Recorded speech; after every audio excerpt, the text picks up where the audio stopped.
Good morning. Okay, good morning. Thank you for being here with us today. I am grateful to be joined this morning by Mayor Hyggen and Minister Neudorf, the MLA for Calgary East.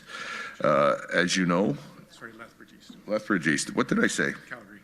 Calgary East. Lethbridge East. Where are you, Rick? Lethbridge East. As you all know, over the past few years, Alberta has witnessed record population growth. Cities and towns across the province are growing. We know that to be true in our biggest cities, but it's also true for mid-sized cities like Lethbridge.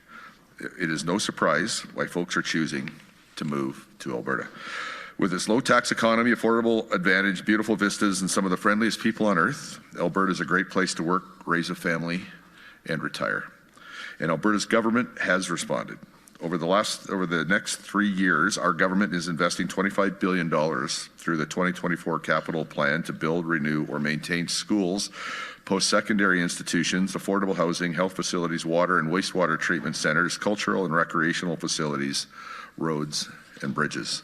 We recently announced an $8.6 billion school construction commitment to fund up to 114 more school projects and additional modular classrooms, which will help us create more than 200,000 new and modernized spaces in the next 7 years. And together with our partners, Alberta's government is supporting $9 billion in investments into affordable housing to support 25,000 additional low-income households by 2031. And the private sector is responding as well. Alberta is building the homes Albertans need as quickly as possible. From January to September, we have seen over 33,500 new homes under construction. That is a 35% increase over last year. But with rapid population growth also comes pressure on public infrastructure such as roads, bridges, water treatment systems, public transit, and more infrastructure in many Alberta municipalities. We've heard from municipalities that something is needed to help keep up with this growth and to capitalize on the economic potential that comes with it. That's why today we're launching the Local Growth and Sustainability Grant, LGSG, because we love acronyms in government, that will provide $60 million over 3 years to help some Alberta communities manage population growth pressures on public infrastructure. Budget 2024 introduced this grant to help communities facing these challenges. Meetings with municipal groups like Alberta municipalities, rural municipalities of Alberta, and some mid-sized cities like Lethbridge have helped us work out the details. The funds will be allocated using a competitive application process, which will be open to communities with populations between 10,000 and 200,000, what is known as the growth component of the grant. Applications for that part of the grant are open today to communities of that size. The grant program also has a sustainability component, and some of this funding will be set aside to assist communities with fewer than 10,000 people if they face an infrastructure challenge leading to pressing health and safety issues for citizens. This program is not meant to be a magic bullet. It won't fix all municipal funding issues, but it does help us respond directly to the types of things that municipalities, particularly mid-sized municipalities in Alberta, but all towns, cities, and villages have said is required. And it's meant to complement the existing infrastructure funding programs that are already in place, including the local government fiscal framework that is providing over $820 million next year, an increase of 13% from this year. And the Canada Community Building Fund that is directly helping municipalities through $265 million from the federal government this year, and we thank our federal partners for their participation in that and their support. Our government recognizes the pressures that Alberta municipalities are facing, and we are doing what we can to help. We recognize that the LGSG will not be a silver bullet or a solution to all the infrastructure problems, but it is indeed, we believe, a step in the right direction, in the direction that municipalities have asked us to go. So I'm looking forward to seeing the projects that these dollars will support and ongoing benefits they'll bring to Albertans and our mid-sized communities. I thank you for being here today to join us, and I'm happy to take questions afterwards, but I think the mayor has a few words to say to you now, and it's certainly my honor to make way for Mayor Hyggen. Thank you. Thank you so much, Minister, and thank you very much, Mr. Neudorf, for being here today. We had the opportunity of meeting with the ministry and the caucus that have come down, the Premier, over lunch yesterday, and it was great to be able to share some of the struggles that we're having within our community, and hearing the announcement today with this LGSG grant funding. Again, the acronyms, we just love those. And what that's going to do for our community. We can't thank the government enough for this particular grant funding, and for them to be down and to listen to our council and have us share the concerns that we have within our community. So thank you very much for this opportunity. And I do want to mention that I do have some of my colleagues here, Councillor Middleton Hope, Councillor Croson, Councillor Schmidt-Rempel, and Councillor Palladino. Thank you so much for being here as well, and thank you. Thank you very much, Mayor Hyggen. Appreciate you being here today. And just a terrific announcement for Lethbridge. Thank you very much, Minister McIver. You're doing some great work. And it's just really important for Alberta's mid-sized cities to be recognized for the contribution and the concerns that they carry for so many citizens. We are experiencing tremendous growth all across Alberta, and Lethbridge is no exception. And it's easy to see why. Lethbridge is a wonderful place to live, work, raise a family, and enjoy the outdoors, even when it snows. I've lived here for many years, and I'm proud to call Lethbridge home. With the growing population, there's an increased demand on public infrastructure, and that's why today's announcement is so crucial and important. It gives extra support to some of our communities experiencing significant growth, and it will allow communities to capitalize on economic development that opportunities including support for new industrial and commercial development. Opportunities that will only serve Alberta's communities in the long run and provide benefits above and beyond the new grant program. Aside from this grant, I'm proud of our work our government is doing on education, healthcare, and housing to support our growing population. This includes funding for 4 school projects here in Lethbridge and expanding services and surgical capacity at the Chinook Regional Hospital, as well as medical training for doctors right at our own university. I'd like to thank Minister McIver for taking the time to join us and visit Lethbridge, and Mayor Hyggen for joining us today. And now I'll turn it back to Minister McIver to answer any questions. Thank you very much. Okay, great. We'll turn to questions from the media now. We'll start with reporters here in the room, and then we'll move to any questions that we have on the phone lines. If you could please state your name and your outlet. We'll do one question, one follow-up, and if you could just raise your hand if you have a question, that would be great. Any questions? Go ahead. We'll stay right there with CBC in Lethbridge. My question for you is just, you mentioned that you heard a lot of different concerns from municipalities, but what are more specifically some of those issues that are pressing that you think this funding can address? Well, listen, we asked municipalities to step up and create economic activity to provide investment, growth, jobs for Albertans, and they've really done that. But sometimes when municipalities do that and do great things for their municipality that way, it does create other issues. For instance, sometimes the water treatment plant doesn't have enough capacity. Sometimes the sewage treatment plant. Sometimes there might be a road or an intersection that needs to be improved in order for a new business or a new job opportunity to happen. And this, what we're announcing today, is intended to help with that. We don't want to overstate it. No part of us thinks this is going to be the answer to all the problems, but we do think this is a step in the right direction. And I have challenged municipalities, and I'm sure they'll answer the challenge. I says, with the amount of money we have over the next 3 years with this program, if the municipalities can deliver great examples of how this has made a big difference, puts me in a better position as their advocate within government to ask for more funding in future years. Do you have a follow-up? Oh, thank you. And then just to follow up, you mentioned the funds will be available through a competitive grant process. What's the reason for that? And is there any worry that maybe, in that process, like how are you factoring for people or municipalities not missing out? Well, listen, this isn't about pitting municipalities against each other, but the fact is, we're not overstating, it's $20 million. And there's 330 municipalities roughly in Alberta. And I say roughly because there's a couple in the midst of 2 municipalities becoming one. So depending on what day it is, that number can change just a little bit. But the fact is, though, municipalities in Alberta have a wide variety of needs. I have no doubt what we're offering will be oversubscribed. And so it is a competitive process, and the municipalities know that, and again, we've challenged them to really be able to provide a big difference for a reasonable amount of money, and we'll have to evaluate the applications. And again, it's not about pitting one municipality against the other, it's about getting the best value that we can for the taxpayer dollars while still supporting our amazing municipalities that are doing great work to bring in jobs and investment and opportunities for Albertans. Quinn Keenan, CTV News. Just wondering if the province has any sort of guidelines on which projects may be eligible for this grant as opposed to some that might not be eligible? Well, the application process will be out today, and not to, I don't have the application memorized, sorry. Fact is that's the guideline when the municipalities see the application process, and they know because they've asked us about it, and they're all, I think several are championing at the bit to be able to put in an application, but they know it's about supporting growth, economic activity, and sustainability for municipalities, and you know what, our municipalities are quite good at what they do, and I'm sure we're going to see a bunch of amazing applications, and probably we're going to have some difficult choices to make.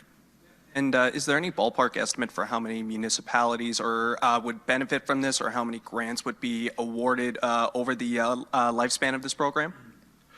It's $20 million a year. I'm sure it'll be oversubscribed, probably by a lot. And I guess that question will answer itself in real time as projects are chosen. So that the answer to your question is a good one, but the answer doesn't exist yet. It will evolve as we look at the different applications and decide which ones we can fund. Justin, Civic Global News. You said a few times this isn't a silver bullet or it's not the answer to all problems. So what other pieces of the puzzle still need to, I guess, be put in to get to a point where everybody's really happy? Everybody really happy. Boy, that'll be a bright, shining day I'd like to see. I don't think I'll ever see it. But let me say this, that municipalities are very creative and resourceful, even with their limited resources. So they'll do the best they can. Our government's doing the best we can. And together, if we work together and communicate well, that's our best chance of having the most success we can, even if not everybody will be happy all the time. And then just to follow up then, how come we came on the 20 million per year? Like what was that in that number? I asked for more. But sometimes when you go to Treasury Board as a minister, you don't get everything you ask for.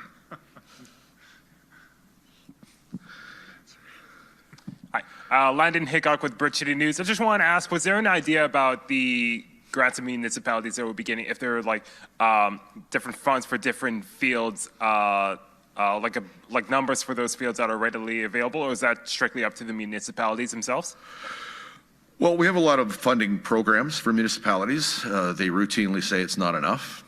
Okay, in my remarks, I talked about our main municipal affairs funding program. It's the local government fiscal framework, $820 million next year. And again, the federal Canada Community Building Fund, which is that I think in my remarks at $265 million or something. There's different funding streams for municipalities through transportation, for roads, bridges, wastewater, and water treatment programs, and a bunch of other economic development opportunities, some of which municipalities can deal with. So we have I would say a fairly robust group of funding opportunities for municipalities, and yet municipalities telling me every single time I see them it's not enough. So working together with them, our job, and their job too, is to make sure that with the funding that we can put together and can offer them, that we get the best results for Albertans that we can.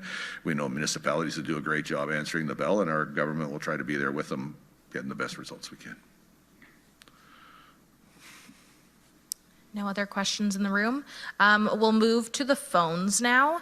Operator, can we get our first caller, please? The first question is from Jonathan Bradley from Western Standard. Please go ahead. Hello, Minister McIver. Thank you for taking my question.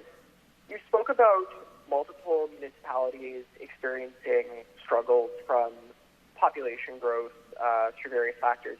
How much do you blame the Canadian government's current immigration policy for this unsustainable population growth? We don't really want to pick a fight with the Canadian government, but the fact is their immigration numbers have increased dramatically over the last 2 or 3 years. Up to I think it was over north of 1 million people a year, and the old number. Now, I stand to be corrected on this, but it seems to me it was around 300,000. So it's a pretty big and if I'm wrong about that, I'm happy to be corrected. But the fact is, they've dramatically increased the amount of immigration. In my opinion, we should all be pro-immigration. For goodness sakes, my family arrived in this country in 1890s, at least in other parts of my family. So most of us here are immigrants, if not first generation, second, third, or fourth.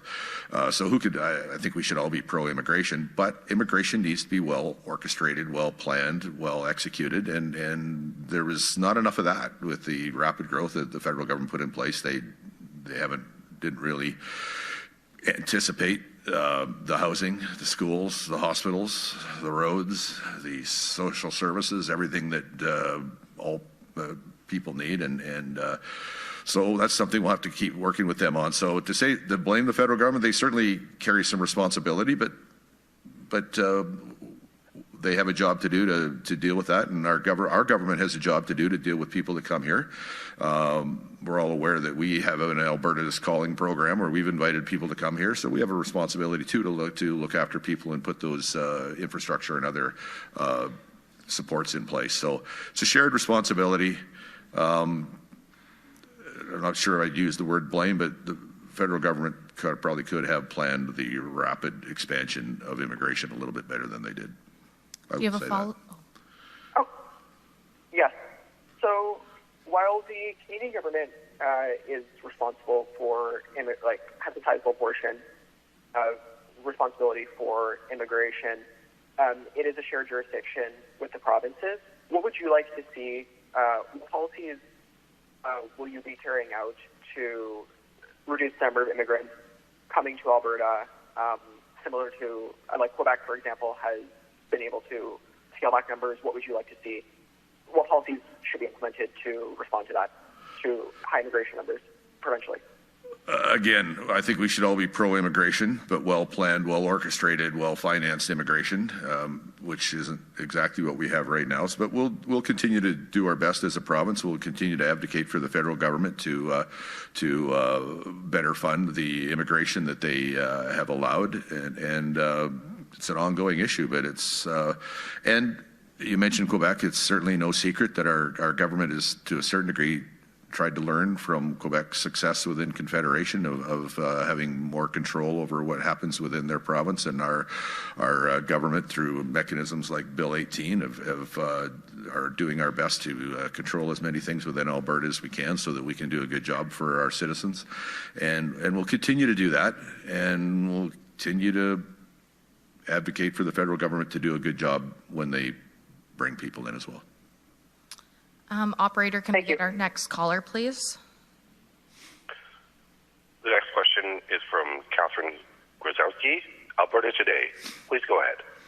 Yeah, thanks for taking my question. So at the risk of being repetitive, the rural municipalities of Alberta has released a series of reports on infrastructure deficits. They're looking at bridges, $2.29 billion just in rural Alberta, roads, $11.99 billion just in rural Alberta, utility infrastructure such as wastewater, $2.96 billion of infrastructure deficit. I'm wondering, as you're going to Treasury Board looking for some more money, are you looking at any additional funding in these areas specific to address the infrastructure deficit?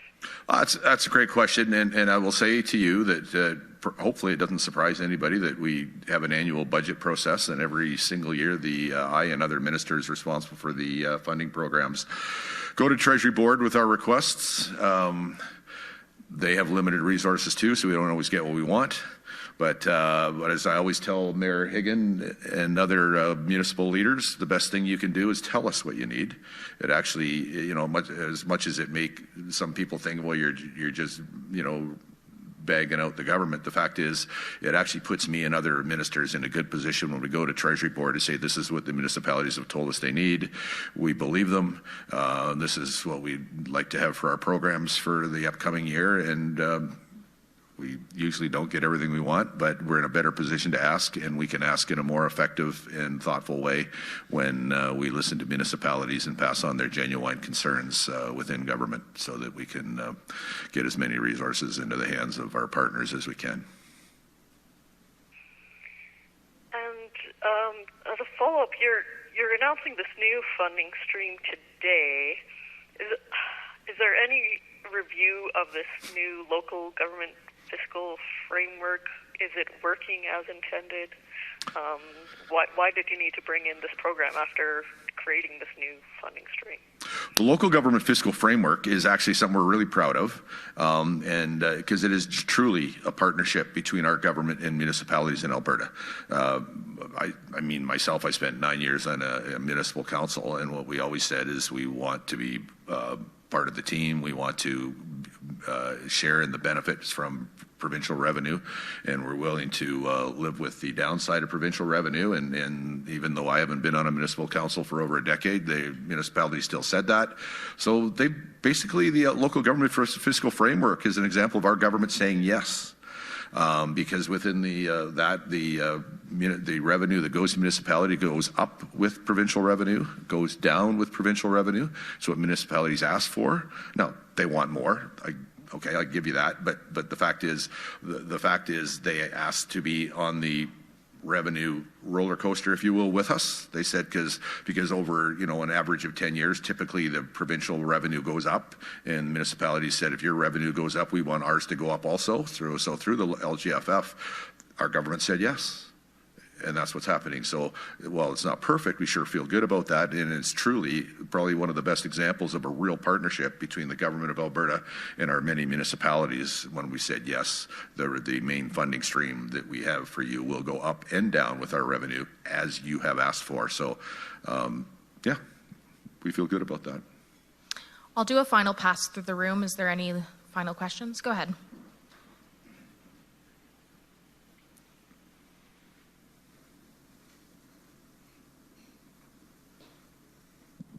I'm just wondering if there's any significance of making this announcement in Lethbridge with the by-election looming around the corner.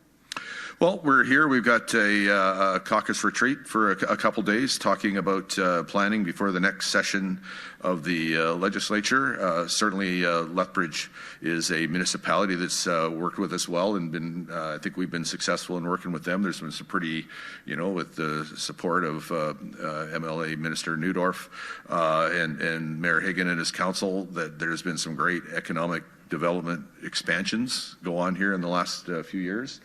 And so this is a great place to make the announcement because there's a real example of where, well, it's never perfect. I think we've had a pretty good working relationship with the municipality and somewhat successful in terms of economic expansion. Okay, we actually have 2 more callers on the phone. So operator, can we get our next caller, please? The next question is from Emmanuel Prince from Radio Canada. Please go ahead. Hi, thanks for taking my call. So I see that there's a population requirement for the grant program, but is there a population growth rate requirement? Like, how can you make sure that this money goes to the municipalities that actually need it the most for this to grow? Well, it's really targeted at some of the high growth municipalities, and the range between 10,000 and 200,000, I think you would agree with me, is a pretty wide range. It's not everybody, all Alberta municipalities, but it's a wide range of them, and it's really meant to capture some of the faster growing municipalities and the more major economic development opportunities as a percentage compared to the size of the municipality. So, you know what, we put program criteria in place according to what we think is the best.